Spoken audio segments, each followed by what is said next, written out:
Selamat pagi guys, hari ini kami menuju ladang sepupu ya Kak.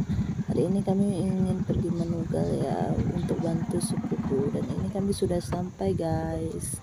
Dan di sini kami nanti akan jalan kaki ya guys menuju ladangnya, dan ini kami siap-siap turun dari perahu. Jadi ini kita lagi di Sungai Cihan ya guys. Siap-siap mempersiapkan kaki kita untuk jalan. Nah, jarak dari muara ke ladang sepupu cukup jauh juga ya guys. Jadi ini kita belelah-lelahan nanti jalan kaki masuk ke dalam ya. Oke, ikut kami ya guys. Oke. Ini guys, kami lagi jalan ke tempat sepupu saya guys, yang paling kuat di bumi.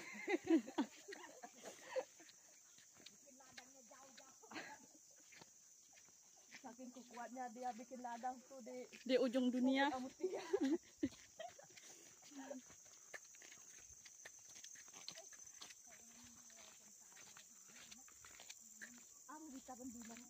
May natiin. Tapi nambil.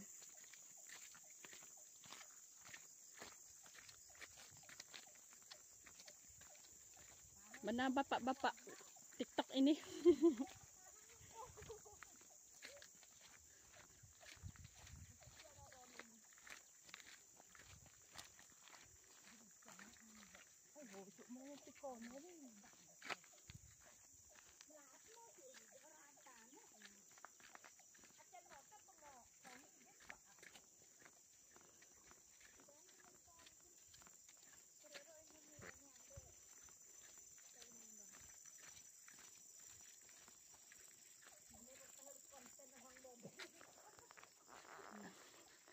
Maybe.